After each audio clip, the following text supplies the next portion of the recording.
Smart cookies. Human beings, folks, we are not competitive in the animal kingdom. We're not. We are all simply soft, plushy animals. Our nails and our teeth are not that sharp. If a lion, tiger, or a bear or an actual threat or predator were to walk into my office right now, I would not be able to fight it off. No matter how many like deadlifts and bicep curls my husband does, he's not able to fight off a real actual threat either. And because of this, the human brain over time has dedicated massive amounts of real estate. We're talking cortical real estate across the human cortex to the constant scanning of the visual and the auditory environment. 35 to 40%, folks, is a lot. And what are we really doing here? Eavesdropping. Just looking and listening for what might be happening in our environment. So again, I'm talking about good and bad digital hygiene. You want to have good, clean digital hygiene. And the principle that I'm really harping in on here is that the human brain is hardwired to pay attention to any notification that might be coming up in the upper right-hand side of your screen, little things that might be buzzing, binging, booping all around you, Apple Watch, your phone, whatever it may be. You are bombarded by interruptions and notifications all day, and your brain cannot ignore them. Your brain is designed to pay attention to every single one of them to keep you alive, because any potential notification could be an important threatening message. It could be anything that can ring, ding, or boop you, because again, we're just constantly looking and listening in our environment. You can't turn this stuff off. You're going to always be paying attention. So we need to be asking ourselves, what are the biggest drains on our cognitive capacity? Because there are drains. You have every single day a certain amount of cognitive capacity. I'm picking up my T here because my T and my cognitive capacity have a few things in common. I have a finite, meaning not infinite, a certain amount of cognitive capacity. It is also measurable and depletable, meaning as I use some, I have less of it in the cup left. So it's depletable, okay? The same is true for our cognitive capacity. I wake up in the morning and I have a certain amount. The name of the game is managing and maintaining what is in the cup throughout the course of the day. There are no free refills, guys. There are no free refills in life. You have to manage and maintain your cognitive capacity. This stuff includes your attention span, your memory, and your intelligence. So your entire cognitive bandwidth and capacity is a depletable resource, which means there are holes at the bottom of the cup that I think we are doing poorly as it relates to digital hygiene that I want you all to start plugging up so that you have more available cognitive capacity, intelligence, creativity, all the amazing things, more of yourself to spare. The first one, I'm going to start easy, by the way, and then we're going to go to a dark place together, but we're going to go there together. The easy, where I'm going to start easy, is self-view. How many of you all can see yourselves when you are on a Zoom call, a Teams call, a WebEx, doesn't matter what tool you're using, but any kind of video conferencing tool, you can see yourself. Yeah, I see a couple of hands in chat. Okay, amazing. Yeah. For those that raised your hands, how weird would it be if in real life you were speaking to another human being in real life, in person, and you just had a compact mirror up the whole time so that you could see yourself while you're looking at the person? Okay, so my camera's over there. If I just had a compact mirror up, so I'm like looking at you and I'm like, oh, hi. It's just, it'd be super weird. It is so biologically unnatural for you to see your own reflection when you are looking at another human being. It is super biologically unnatural. And it's not vanity, okay? It is not vanity. There's an area of the brain called the fusiform face area, or the FFA for short. This area of the human brain has one job and one job only, and that is to process human faces, especially your own image. You cannot help it. There is no turning off this brain area. It just is what it is. It's always on, and it's constantly looking for any face, but especially your own face. So if you see yourself, it's going to say, ooh, I want to look at that and I want to pay attention. 20% of the energy that we spend on every single video conferencing call is getting spent on looking at our own beautiful faces. It is so sad. It is so unnecessary. None of us are moonlighting as models, folks, okay? We need to make the virtual feel like an in-person meeting again. We need to just do our best I took a shower for you all today, all right? This is as good as it's gonna get, okay? This is the best I can do. I got dressed and I've shown up here, and I don't need to have a compact mirror up the entire time, making me measurably dumber and making every single interaction that I need to have, every single meeting, more energetically expensive. Think of it that way. I am gonna be spending an extra 20% tax on every single video conferencing call. It doesn't make sense, folks. All right. You don't have one call a day. You got a bunch of these things a day. You have to manage and maintain your energy. It would be a waste otherwise. Stop paying the extra tax. Keep it for yourself. Turn off the self view. I'm going to say this very slowly. I'm not asking you to turn your video off, because you gain so much by being able to see each other's faces. You need to make it feel like an in-person conversation. When you see somebody in person and you shake their hand and you're right there with them, you can see them, they can see you. I don't need to see me. I need to close the compact mirror. They need to close their compact mirror. So the way that you do this on Zoom, everybody, is you take your mouse, you hover over your own face. You're going to see an ellipses, 3 dots pop up in the upper right-hand corner. You're going to hit that button. A drop-down menu appears, and the button is called Hide Self View. When you do this, your self view is turned off. Your video is still on. The other person can still see you. Your video is still on. You don't need to see yourself. If you are in a Teams call, similar setup. You take your mouse, you hover over your own face. Ellipses pops up in the lower left-hand corner. You hit that button, a drop-down menu appears, and the button is called Hide for Me. Again, when you do this, your self-view goes away. You don't need to see yourself. Win back 20% of your energy on every single call. You do with that energy whatever you want. It's your life. You dream up what you want to do with it, okay? But you're hiding the self-view so that you win back some of your energy and your intelligence. Now we need to jump into the darkness. Smartphones. There is likely no bigger drain on our cognitive resources, on our intelligence, on human potential and creativity than the modern day smartphone. I used to work at a place called the Gallo Center for Addiction over at UCSF. This is UC San Francisco in California. And at the Gallo Center for Addiction, this is over 15 years ago now, we started receiving some curious emails. These were emails by certain tech companies that I am legally not allowed to name by name, but you can use your imagination. And these tech companies were trying to hire folks like myself, okay? So they were just sending the emails around the lab. And they were asking folks to interview for potential jobs. I'm going to say a couple of honest things to you all. One, the job advertisement that caught the attention of our lab, they made the salary plainly, openly public. They said, if you get the job, this is your annual salary. I need to tell you all right now that the annual salary that they advertised was 4 times what the annual salary was for those of us doing public research at the time. Really big difference for your life in San Francisco, California. So they really were looking to seriously hire some folks. And then we were all sitting around going, but what would we do there? What is it? I don't get it. I mean, I study addiction in a biology lab. Like, I don't even understand what I would do at a tech company. What could they possibly want to do with us? They used a phrase in one of the emails that still haunts me to this day. And that phrase is, we want to make our product more sticky. I have to be honest with you all. There is probably no more politically correct way to say addictive than I can possibly think of. You are actively emailing an addiction researcher, and you say that you want help, and you want to pay me a buttload of money to make your product sticky? Sticky for who? Do you care if it goes in the hands of children? Do you care if it goes in the hands of someone who's struggling with depression or anxiety or insomnia? And then it makes their insomnia even worse and their depression worse and their anxiety worse? No, it's not their responsibility, huh?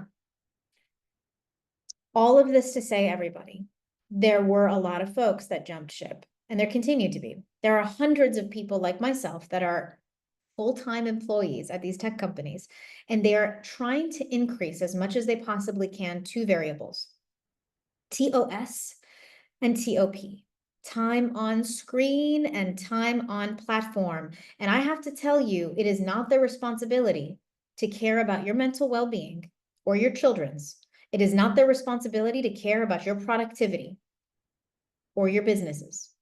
It's not their responsibility. It's your responsibility. It's your responsibility to be an informed customer and consumer. I don't know if anybody here, by the way, is a fan of chocolate like I am. I love chocolate. I usually give myself at least one piece of chocolate a day. It's like my little treat in the evenings for myself for doing a good job. You know, whatever. Everyone's living their life. That's my thing. Okay. Listen, I'm going to be honest with you. As a chocolate fan, all right, I don't think it's the responsibility of Ghirardelli or Cease Candies or like whatever like chocolate I'm buying. It's not their responsibility to try to make the chocolate healthy for me. Actually, I would prefer they did not do that. I want a delicious truffle. I want a really good piece of chocolate. I don't want like some healthy whatever they're trying to make it. No, no, no, no, no. You do your job and be an amazing chocolatier and make amazing chocolate. And then I will manage and figure out how this is supposed to fit into my life, right? I'll figure out what it looks like for me and my family and my household for us to live along with the chocolate, okay? I'll figure that part out. Your responsibility is to make the delicious chocolate. Mine is to figure out how I fit it in. The same is true for these companies. At least the current model is the case. If you want my humble opinion about some things, as it relates to children at the very least, I do think we do need reform and we do need some guardrails. But at the present moment, we do not have any. So I'm starting here with all of you amazing dreamers, and we are going to talk about the number one reason why our phones and our devices, and by the way, this is not just telephones, I'm talking about email, we're talking about Outlook, Teams, Slack, Gmail, and yes, social media, yes, the news, anything that can ring, ding, or buzz you. The number one reason why it's as addictive as it is the notification. The notification is the secret sauce of what makes our devices and our phones as addictive as they are. So my number one recommendation, everybody, reevaluate your relationship with your notifications. I plead with you, I beg of you, really consider which notifications you need on. This is what creates the biofeedback loop neurologically that keeps you addicted to this stuff, obsessed with it, and continuously coming back for more, keeping you doom scrolling all night, okay? So the notification is definitely like the number one leverage point I could possibly ask you to change. Couple of high leverage ones. One, honest moment, do you have notifications on for the news? If yes, I need you to answer the following two questions. One, are you in law enforcement? Are you going to do something about it? Are you a vigilante? Are you in politics? Are you going to get up and call somebody? You can call the president and do some, like, I'm going to invite him to a Zoom call and we're going to talk this out. You're not involved, guys. You're not involved. You can watch the news once a day like everybody else does, but I want you to say, I check the news. The news does not check me. If you are getting a real-time notification that something is happening halfway around the world that you have no control over, that is just interrupting you. It is interrupting your precious train of thought. And I need you to understand that every single news outlet also has a business plan. And you checking that notif is a part of their business plan because they sell ad space. All right. That's how they make money off of your attention and your time, your life. You're paying for it with your time and your life. So you need to really ask yourself super critically, what deserves the right? What deserves the right to interrupt my precious train of thought and my actual life? What deserves the right to interrupt me? Because that's what a notification is, everybody. A notification is I'm sitting here and I'm focusing in on something. I'm reading a document. I'm focusing in on something and then something goes, hey, stop doing what you're doing and look at me. Look over here and look at me. What deserves that right? If you have little ones that are still in daycare, nanny, school's phone number, phenomenal. Those are going to be your VIPs. You can set up in settings in such a way where those emergency numbers always come through. Your spouse, if you're working, your boss's boss. If you are client or customer facing, you can put your top 15 clients and customers that if they call you, if they text you, if they send you an email, it'll automatically notify you and it'll say, hey, look over here, and you will get all of the important, what are called VIPs, but everything else will stay behind the filter. If you are looking for a way to try to make those really sticky, addictive apps a little less sticky and addictive, I highly recommend the app ClearSpace. ClearSpace creates what's called a cognitive pause before you actually enter apps like Instagram, Snapchat, Twitter, the news, email, Slack, Teams, whatever apps you want to set up. You can pick the apps of your choice on ClearSpace. I'm going to send you all a special link after today's session so that you can stay in touch with our lab, because we're trying to get everyone here that's listening in, all the dreamers, we're trying to get you all a special link to download ClearSpace with a code so that you can get access to free premium ClearSpace for at least a couple weeks so that you can try that out. Okay, so fingers crossed we're going to get that in the next day. So I'll send you all the info after that. You just have to stay in touch with me. Next piece of advice is to go into something called grayscale. When people go into what is called grayscale, they spend 1 hour less on their phones every single day, unproductive time. This is my phone here. Do you see how it's in black and white? I'm going to teach you how to do the following. If you triple click the right-hand side button, hold on, 1, 2, 3, it goes into color, triple click, and then it'll go back, oops, it'll go back into gray. There you go. Okay, triple click back and forth. When adults do this, they will spend 1 hour less on their phones every single day, and it works wonders with kids. So if you've got littles and they've got, you're giving them an iPad, you're giving them your phone to play with, whatever it may be, seriously, highly recommend turning that thing on gray before you hand it over to them. And if they're really, really little, if they're still at like the cute iPad stage, they'll totally believe any story you tell them, or they go, why is it black and white? Why is it gray? And you just say, we can't afford color after 6. We run out of color for today. It'll come back tomorrow. Okay. If your kids are too old to believe you on that one, then you can just set up, smart devices. TV can go into gray later in the evening. You can just explain the science to them, that the companies have made the color saturation of all of these icons optimized to be as neurologically stimulating as possible. It's the same research that's gone into slot machines and casinos, by the way. The vibrate functionality on the phone?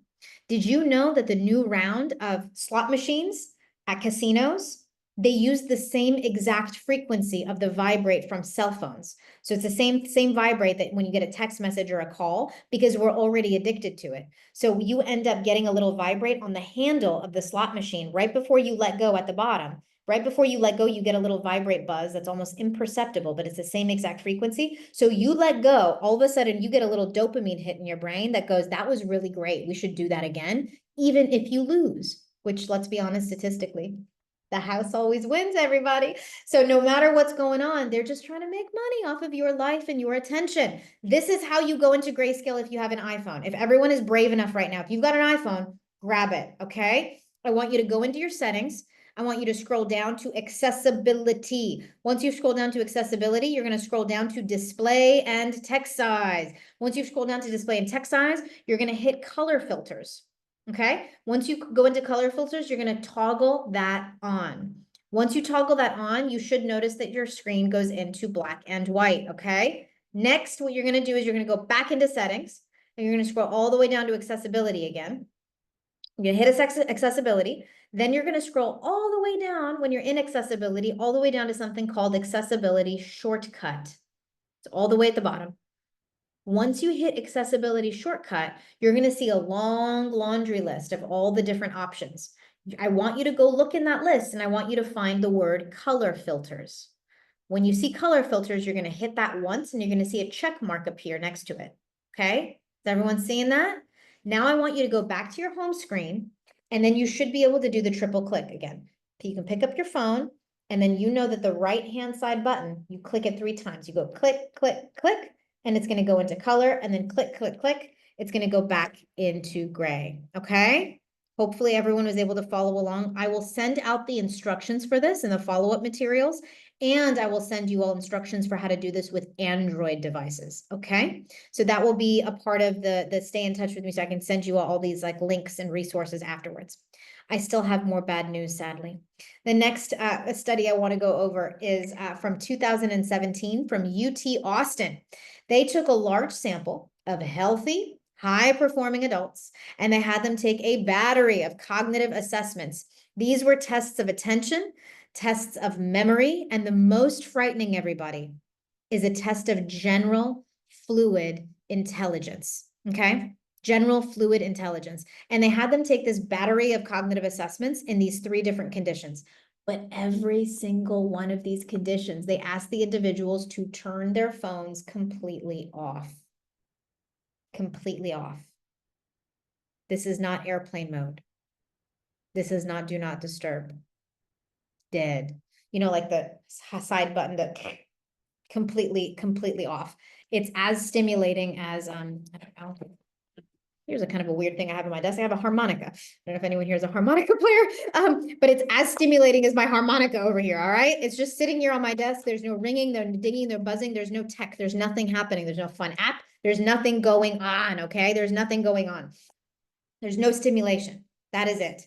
3 different conditions. Condition 1, and I'm going to show you all the results for when the phone is in another room. And I'm going to show you all the results for your working memory capacity and general fluid intelligence. So like these are some pretty heavy hitting cognitive, metrics here. All right. You want to be as generally as intelligent as you can be, and you want your working memory to be as high as it can be. When the phone, the dead phone, it's an off phone, no ringing, no dinging, no buzzing, is in another room, working memory capacity and general fluid intelligence is relatively high. When the phone is allowed to be in a pocket or a bag, we start to see what are called cognitive decrements, decreases in cognitive capacity. Some significant, others not, but you know where this is going, right? When the phone was allowed to be face down off to the side, dead, no ringing, no dinging, no buzzing, no interaction. It's a dead phone, face down, off to the side while you are taking these digital assessments, we start to see significant decreases in cognitive capacity. I want you all, for your own teams and businesses, to think about something for a second. You hired this person who seemed really sharp and intelligent at the interview when you had their undivided attention in the interview. But the person working for you is this person. Person working for you is this person. The person you hired was this person. When your kids are doing their homework, when they give their undivided attention, this is how much they will remember. This is how much they will remember when the phone is out. Mind you, in this particular study, the phones are off. The phones are off, everybody. Our phones are usually never off. It's so much worse when the phones are on. The study suggests that even when the phones are off, we still see a negative impact. So the most impactful thing that you can do to clean up your hygiene, remember, the mistake we want to avoid here is poor digital hygiene. To clean up your hygiene, turn off almost all those notifications, do an audit of your notifs, okay? Do an audit of those notifications. Download something like ClearSpace, or another app is called Screen Zen. You may like that one as well. You can stack these even on top of each other to really like put boundaries on yourself. You can put your phone out of sight, out of mind when you want 100% capacity. Highly recommend this for decisions, meetings, important conversations. If you want 100% of your intelligence available to you, do not have your phone visible. I'm not saying get rid of it. It could be behind you. You could sit on it. You could put it behind your computer. I'm just saying don't be staring at it. It should not be visible in your visual field. Quick wins. It's hiding the self-view during the video calls. Remember how easy that is now in comparison? We started off real easy. And then turning for your phone from color to grayscale should win you back. Should win you back at least an hour a day, okay? Now we're moving in, we're about the halfway mark. We're moving into the science of creativity. But before we move in, are there any questions, like pressing questions on really doom scrolling and scrolling on our phones, all of our digital devices?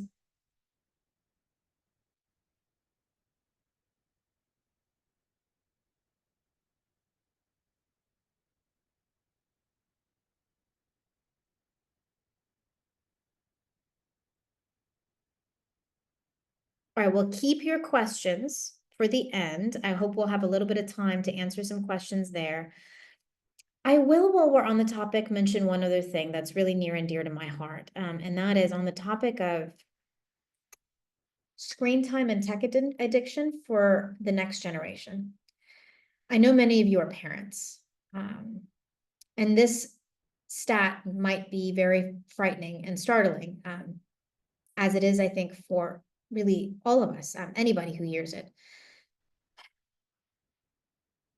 If we take the average 18-year-old today, and we project that they will live to 90 years old.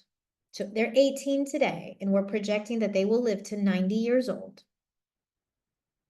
If we then account for the amount of time they will spend in their life sleeping, eating, doing chores and errands, working at their job, we even take into account driving time, showering and bathroom and hygiene time. We account for all of these basic human necessities, like super duper basic, like you can't really get around it. At some point, you're going to need to drive to a grocery store, and at some point, you're going to need to do something, we take all that time. You are left with a certain amount of free time left. This free time is when you are you. This is your life. This is what's left of your life. This is when you're supposed to find yourself, fall in love, make your own family, figure out what's important to you, your value system. This is the important stuff of life. The average 18-year-old in the United States is on pace to spending 93% of their remaining free time looking at a screen unproductively. What we mean by that is that it's not work and it's not catching up with family. That's not the screen time. We're saying doom scrolling. Just checking apps and checking things unrelated to work and family. 93%. That leaves 7% of their remaining free time on this amazing earth where they will do all the things that I think the rest of us have taken for granted. On that topic. I'm happy to send you all maybe some further information about this in general. But we're quite passionate in our lab about studying the digital habits of the next generation and helping them as much as we can, because I promise you the companies are not here to help. Okay, they're not. They're here to take your time and attention because that's the business model, and that's what they're going to be focused on doing. So now I want to dive into the science of creativity. And I will say this, creativity rests and requires time. It requires time and it requires attention. So the antithesis of creativity is really doom scrolling and spending time looking at our phones and looking at computer screens and all of that. What is creativity, though? It's the capacity to imagine or build upon new ideas, but I need to be available mentally. I need to be available mentally to do it. And I shouldn't say that. You can do it on a screen, everybody. You can totally do it on a screen. You just need to be mentally available. That's all. What do I really mean by that? Well, I'm going to start off with debunking, I would say, the biggest creativity myth that I've ever heard. And that is that there's left brain, light brain lateralization. Meaning that the left brain is like the analytical side, it's like math and analytical, and the right brain is like where it's you create. I don't know where this nonsense started. Sure, there are certain brain areas on the left and the right side that happen to be responsible for different kinds of things, but I'm going to say this one time, all right? You are whole brained. You are a whole brain. The system is talking to each other, and the human brain works in something called neural networks, meaning different parts of the brain are speaking to other parts of the brain in these electrical neural networks that are just communicating across the entire cortex. Creativity happens to be one of many brain states. You have all kinds of brain states. Anger is a brain state. Remorse is a brain state. Joy is a brain state. Creativity is also a brain state. And because it's a brain state, we can measure it. And you can measure it in really looking at two of the most major neural networks related to both productivity and creativity. And those two neural networks are the following. The ANT, or the attention network. This is the areas of the brain and the neural networks associated with focus, engaged attention, execution, doing stuff. I'm locked in and ready to go. I'm rearing to go. I'm doing these things. I'm active. I'm in execution mode. Let's get after it. Studying, learning, That's the ANT. On the flip side, you got the DMN, the default mode network. The DMN is more active during rest. This is daydreaming. Look at the areas that are in blue on the left side here for the ANT, and look at the areas here in orange and yellow, okay? You can see how they're like literally, it's the parts that were like not highlighted. They're the opposites of one another. They're like mirror images, okay? So when the ANT is super active, the DMN is quiet. When the DMN is active, the ANT is quiet. I'm going to tell you all this. Ideally, your life is a beautiful symphony between these two. You need both. You need both. And ideally, you get a little bit of both each day. You have your focus time. You get your, all right, engaged attention, my execution, my sprints, my da, da, da, da, da. And I also give some time to just daydream, mind wander, some rest, and just like do, do, do, do, do, staring off into the distance. This is what the smartphones are killing. They're killing our daydreaming time. That is the time where our teenagers and our kids are figuring out who they are. All that hard work that you parents have put in to teach them good values, to actually help teach them who they are and to listen to their intuition, listen to their hearts, listen to their minds, listen to their bodies. It's being stolen. It's being stolen by technology, and we don't have time to just sit, to hear, to listen to that intuition, to listen to the sounds of our own thoughts again. And by the way, it's not just the kids. It's every single executive that I work with says, I've just got brain fog. I wake up in the morning and the first thing I do is I check the messages that have come in overnight, and it's go, go, go, hustle, hustle, hustle till I go to sleep, and I check my phone for the last time. I set my alarm, I put it down, I pass out, I wake up, and I do it all over again. When are you supposed to remember who you are and what is of value? What is a priority? How are you supposed to drive your business forward? How are you supposed to drive and figure out what direction are you heading in both life and at work? So to be more creative and to be able to see clearly, to navigate your ship, here are the essential best practices that I can tell you and recommend to you as a neuroscientist who studies creativity and innovation. The first one is to use something called cognitive triggers to get yourself into and to stay in a creative brain state. What is a cognitive trigger? Before we get there, I want us first again to go back to those neural networks. Your behavior, your brain states are driven by neural networks, which are patterns of electrical activation across the cortex. So one brain area is talking to another, all these little neurons that are connected together start becoming activated electrically, and then you see information getting passed back and forth, okay? Our behavior and our brain states is driven by these neural networks. Now, your neural networks are trying to figure out always and forever, where am I? Who am I? What is expected in this moment? And what is unaccepted or unanticipated in this moment? What's going to happen? What do I need to be prepared for? I will give you the following example. I think most of you have probably been in a library at least once in your life. Yes?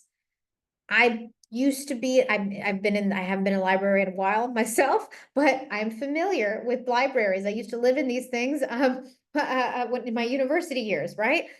Now, when you are in a library and you're in this physical environment, your brain is going to say, what is a library?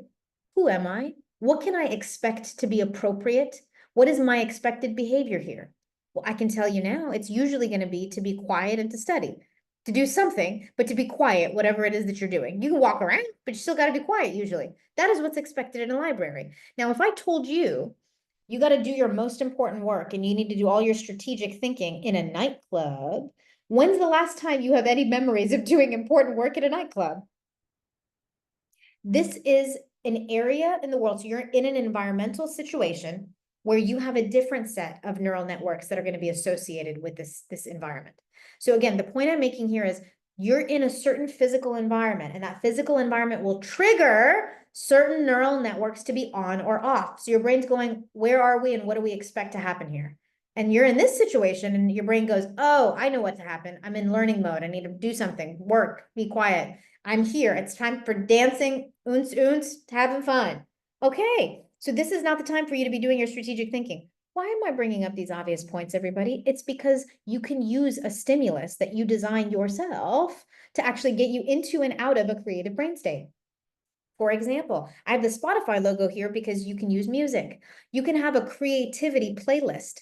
Certain type of music, either a type of music or a certain album or a playlist that you curate, that's your creativity music and playlist, okay? And every time you want to be creative, that's what you play.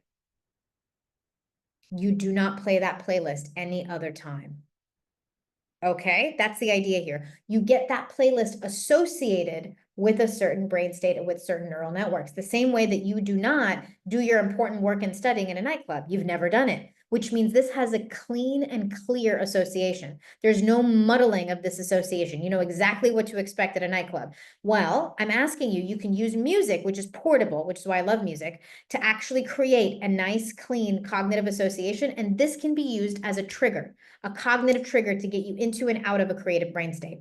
Okay, so I'm asking for a creativity playlist, one, and I really, really recommend a focus playlist. I also personally really recommend a wind down playlist, meaning something that tells your brain we're done, professional time is over, it's time to wind down and for me to relax and start thinking about myself and my personal life.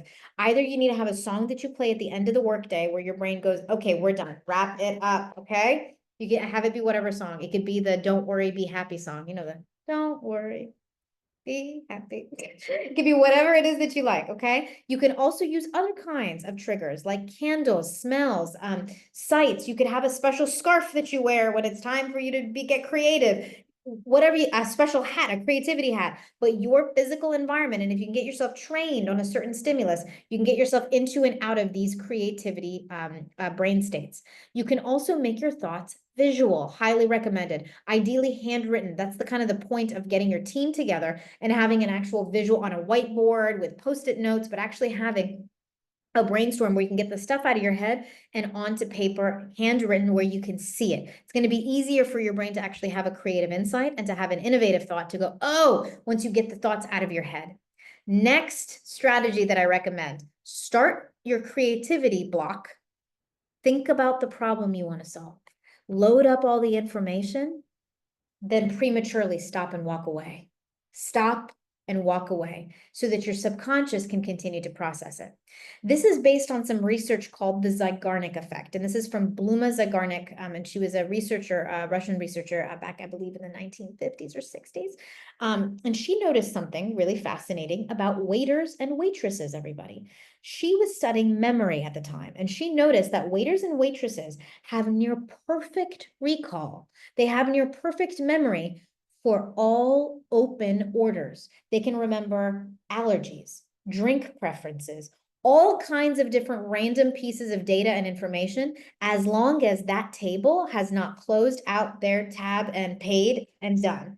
The moment they close out their tab and they've paid and they're done, even if they keep sitting there, that waiter or waitress cognitively closes that tab out and goes, they're done. I'm done with them. And then clears the deck for new patrons that are coming in. So they have near perfect recall until the order is paid. Then all of a sudden, all that information's gone, which took Dr. Zygarnik to realize, and then many, many decades of research corroborates this, that the brain tends to continue to process uncompleted tasks over completed ones. Meaning, folks, what I really am encouraging y'all to do is load up all of the information. You need to solve a problem, let's say. Think about the problem. Load up all the data and the information. Think about the problem, write about the problem, whiteboard about the problem a little bit, be like, all right, okay. No, yeah, the problem, this is hard. I don't know how to solve this. Okay, that's fine. Walk away. Go do something else. This is the science also behind shower thoughts, by the way. This is a study from MIT. Taking a break or switching tasks actually accelerates creative insight. When you do that, you're reducing what's called cognitive fixation, which is obsessing on the problem. And instead, you're actually taking a brief break and it increases the ideas that are generated because you're rejiggering those neural networks. You're being like, load up the issues, walk away and go do something else, like take a shower, go for a walk, go do some meal prep. I don't know what you need to do, but go do something else. And while you're doing that other thing, the Zygarnik effect will be working in the background. Your brain is going to be thinking about it in the background, but not actively. And it might all of a sudden go, wait a minute, shower thought, light bulb. Now I know how to solve the problem. Next strategy, go for a walk. Physically actually walking stimulates creative thinking. This is a Stanford study from 2014, okay? It's called Give Your Ideas Some Legs. Experiment 1, compared with sitting, walking was shown to increase the average creative output by around 60%. That's huge. Then the researchers went, okay, wait a minute. So we just get people to walk, and then all of a sudden they're coming up with more creative ideas by a significant 60% amount compared to when they're sitting? What about if they walk beforehand and then they need to sit down at a computer to solve their problem? No problem. You also see a positive benefit there. If you first go for a walk, then you come and sit down and actually try to solve the problem, it also benefits. Third experiment. Wait a minute. If they're walking, does it matter if they're walking outside or inside? What if it's raining outside? What if it's terrible weather and I don't want to go outside? No problem. Even walking inside is better than just sitting. So it leads to similar benefits here. Here's a quote from the researchers from the Stanford study. While research indicates that being outdoors has many cognitive benefits, walking has a very specific benefit, the improvement of creativity. So if you can't get outside, it's still helpful to walk around the indoors. Last strategy, remove barriers. Let's think about this honestly. If you want to be more creative, it's probably not because you're not walking enough or not starting tasks and stopping them. It's usually because you don't have time. The law of negation states it is much easier to remove barriers to creativity than to increase creativity. I've been focusing so far on enhancing and increasing creativity with the use of cognitive triggers, playlists, all kinds of different things, different environmental conditions. Sure, but I doubt that's the thing that's actually getting in your way. What I bet is getting in your way is the fact that you just simply don't have the time to be creative. You just don't have the time to let your mind wander and to allow creative insight to actually come to you. So what is the number one cause of not having enough time? Meetings.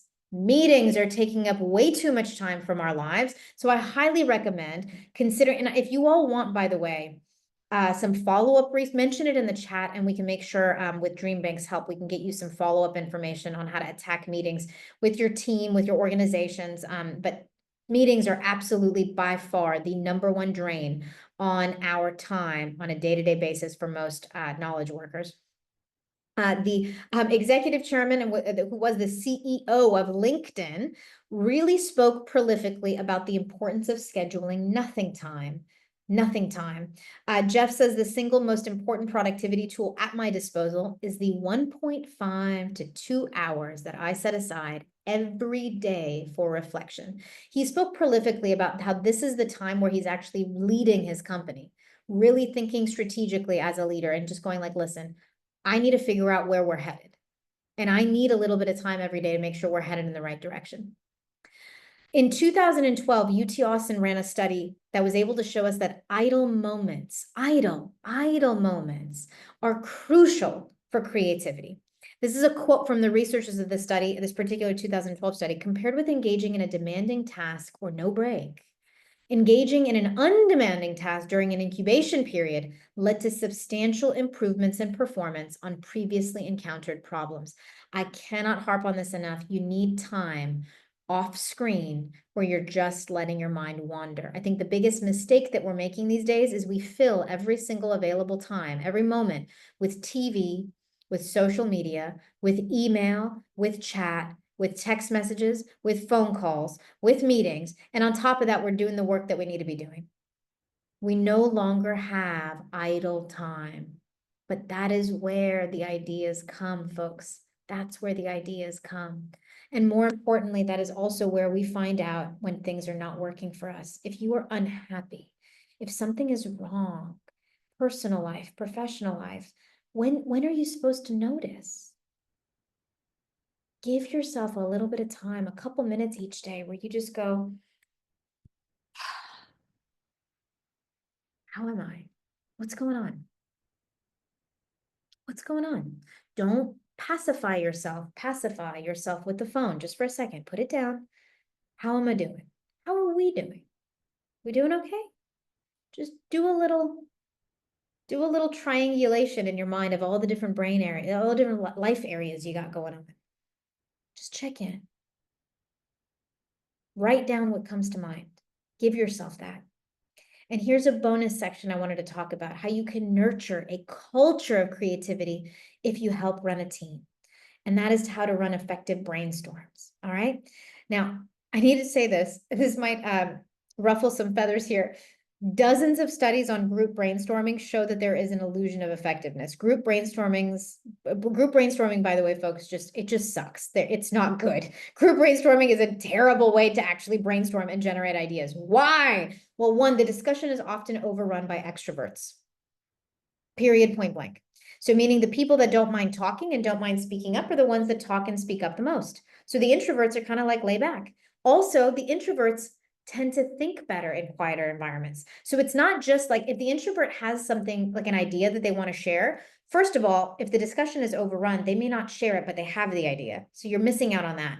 Second, introverts think better in quieter environments. So you're even not even giving them the opportunity to come up with a good idea. And number three, the quantity and quality of the ideas measurably generated by a group actually suffers when you're brainstorming in an actual group setting. Dr. Adrian Burnham, who's an organizational psychologist at the University of College London, this is a zinger, by the way. He says studies have shown that performance gets worse as group size increases. Groups of 9 generate fewer and poorer ideas compared to groups of 6, which do worse than groups of 4. The evidence from science suggests that business people must be insane to use brainstorming groups. Group brainstorming doesn't work, people. Susan Cain from Harvard says there is zero correlation between being the best or loudest talker and having the best ideas. Often, it is the people that are more quiet that have the best ideas, but we do not get the luxury of hearing those ideas because we have a tendency to schedule these ridiculous group brainstorm sessions. There are 3 different ways, by the way, to have brainstorming sessions. 1, you brainstorm by yourself. You brainstorm individually. Everybody brainstorm on their own, report back. Okay, you could do a group brainstorm, which is what we've been talking about. Group of people brainstorm together in a discussion-based format. Let's all get together and have a brainstorm session. Okay, third type, hybrid. A little bit of individual, a little bit together. You know where I'm going with this, right? The hybrid is the best. Hybrid brainstorms are more effective than individual and more effective than group. Groups that use a hybrid structure, which is individual ideation first, then followed by group, generate on average 3 times more ideas, and those ideas are higher quality. And they're better able to discern the quality of those ideas and choose correctly. Like, what should we do about this? Not only are you going to generate 3 times more ideas, those are going to be better, higher quality ideas, and your ability to discern which of those ideas is the best one out of the 3 to go for is also enhanced and increased. Hybrid structure is better than individual, which was better than group. So in case you want the hierarchy, group is the worst. And it's the most one that's used often, right? It's most often used, but it's the worst one. After group, you got individual. If everyone just was quiet and just ideated on their own and then reported back in a document, we'd have better ideas. The best, though, is hybrid. How do you do a hybrid brainstorm, everybody? First, you agree on an objective ahead of time, and you send out relevant background data ahead of time, okay, so that people can mull it over. Next, you begin with quiet, individual brainstorming for 15 minutes, maybe. This is an example, by the way. Like, let's imagine we're doing like a 1-hour brainstorm session, all right? 15 minutes of everybody zip it, and you tell people how many ideas they need to actually come up with. So like, let's say, for example, if we have 4 people and all 4 of us are in a brainstorm session together, then I might say the following. Every one of you, all of us, myself included, we need to come up with 3 ideas of how to solve this problem. 3. Everyone has to come up with 3. So we're all going to go quiet for 15 minutes, and I'm going to sit around and I'm going to like write down my ideas. And I have to like actually write out like 2 sentences on each idea, and I have to come up with 3. I have 15 minutes to come up with 3. It's 5 minutes per idea. Once that 15 minutes is up, I'm going to copy and paste. No one has seen me working. So I've been working in a private document by myself. I'm going to copy all of my ideas anonymously. I'm going to put them in a Google Doc or in a SharePoint file, like whatever Miro, like you could use whatever tech tool you want to use, but it's got to be a shared document where we can all see what's happening. Okay. It could be a Google spreadsheet or a Google Microsoft or Word doc, whatever it may be, but shared so that we can all see it at the same time live. I'm going to put them all out there. Nobody knows whose ideas are whose. This is important because it's anonymous. So there isn't like, oh, that's my manager, so I should probably vote for that person's ideas. Everyone is going to be able to vote, and each person is given a finite number of votes. So I might say everyone needs to come up with 3 ideas, put it all in the document. There were 4 of us in the meeting. So that means now there are 12 ideas, everybody. Everyone gets, let's say, 4 votes. So you can either put 4 tally marks all on one idea that's like your favorite above all else and you hate all the other ideas, or you can spread them around. You can do 1, 2, 3, 4. You can pick which ideas that you think are the best, and you don't know whose idea is whose, so no judgment here. Once everyone has voted and they put their little anonymous tally marks in a table, then you take the best ideas, the top 3, and you debate them. Now this is the hybrid part, right? All of this was individual and quiet so far. Now we can actually red team it, meaning like, how does this fail? How does this work? X, Y, Z, and then we come up with the final decision. All right, folks, I would love to hear your questions, but first I want to say thank you for joining me today, and thank you for spending your precious, precious time with me today to talk about not only how to stop the scroll and how to have better digital hygiene, but also the science of and neuroscience of creativity and innovation.